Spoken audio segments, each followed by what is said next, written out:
new sense of optimism. Defiant May hails Brexit breakthrough as PM slaps down critics.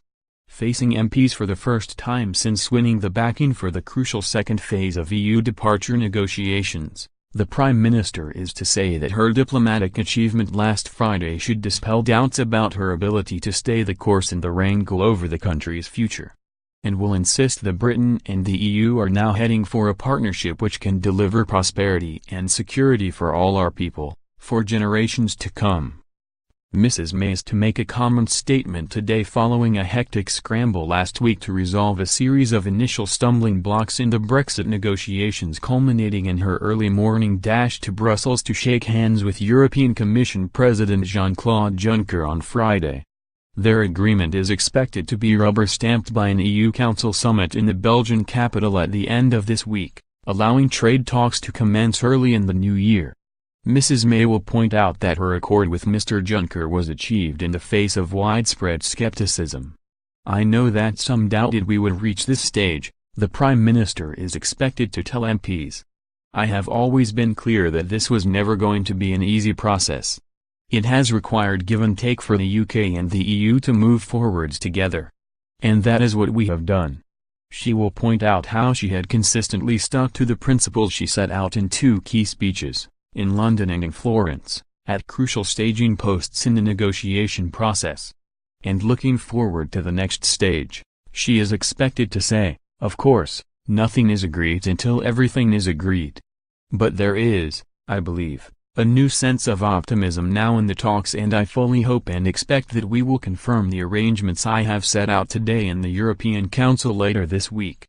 In doing so we can move on to building the bold new economic and security relationships that can underpin the new deep and special partnership we all want to see. Partnership between the European Union and a sovereign United Kingdom that has taken control of its borders, money and laws once again." She will say that she is continuing to seek a partnership that is in the best interests of the whole United Kingdom. In a first warning shot ahead of the next round of talks, her chief Brexit lieutenant David Davis yesterday confirmed that Britain will refuse to pay a multi-billion EU exit bill unless a wide-ranging trade deal with Brussels is secured.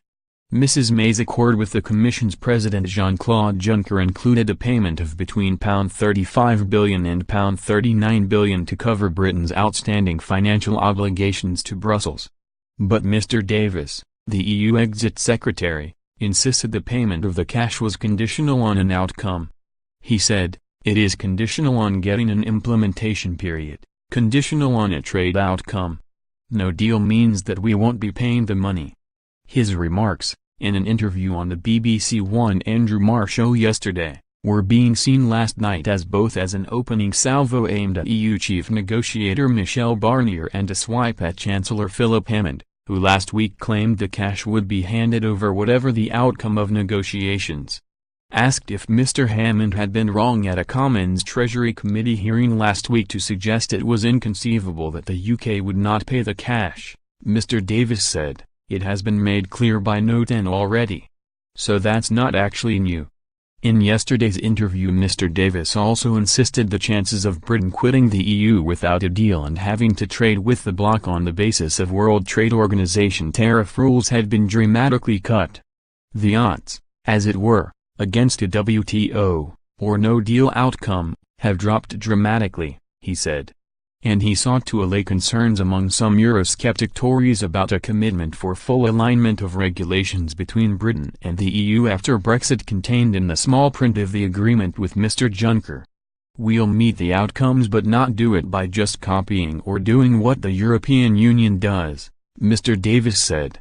He said Britain wanted to achieve similar standards to the EU in the key areas of including agriculture, transport and water supplies, but could achieve that through its own regulations rather than following Brussels.